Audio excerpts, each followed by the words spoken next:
felt like I hadn't drawn a circle, put a bow on the things that I'd been creating. And it's because it's the most powerful faculty that we have as humans, creativity and love.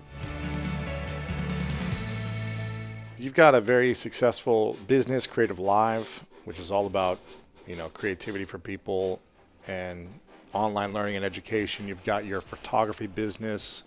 You've got your podcast, or I guess show, Yep. Chase Jarvis Live. You've got a lot of different projects, seems like it happening at the same time. Why create a book right now when you've got so much going on? Well, two things. I think that we like to choose our projects, but sometimes our projects choose us. Yes. And this book has been a factor in my psyche for years and years. And It's been a creative calling for years. it has. And I think it's important for the listeners to know that what good is a book that tells you how to do everything perfect?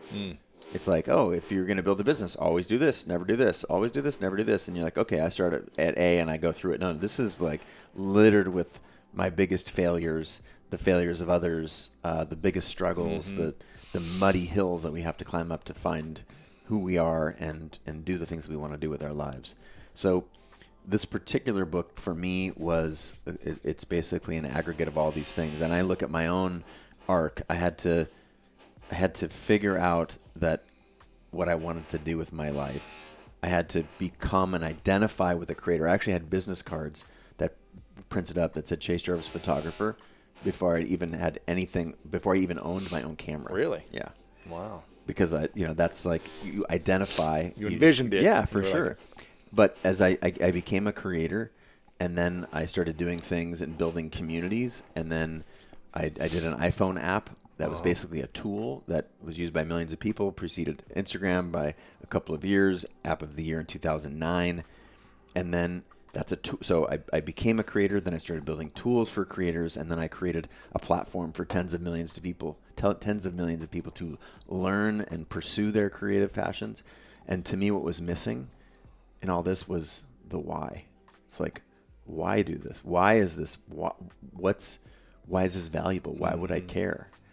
And so to me, the book, it was an essential piece of this puzzle that I've been building of my life. And, 10 years into Creative Live, I was just like, wait a minute, like what's the why? And I knew my why, but I felt like I hadn't drawn a circle, put a bow on the things that I'd been creating. And it's because it's the most powerful faculty that we have as humans, creativity and love. Like those things come together. That is again, that's the human condition at its peak. It is the connection of those two things. So to me, the book had to come out in a very sort of meta way. That's what I was thinking. And then let's get really tactical for a second. Like I had to get this thing out of me. I was like, it's percolating. It's driving me crazy. I think about it, and I do love. I think this is another thing about creativity, that we're taught to just grind, just put our head down and grind is the answer. And in reality, some combination of pursuing a couple of different things at the same time. When you get stuck on one, you kind of lean into another. That's a really effective way to get unstuck. That's true. Having something in the pipeline as well, something else, right? For sure. And it's not just, always drop something and leave it forever and go on to the next thing. That's, that is probably you're running away from something. Yeah. So it had a couple different functions.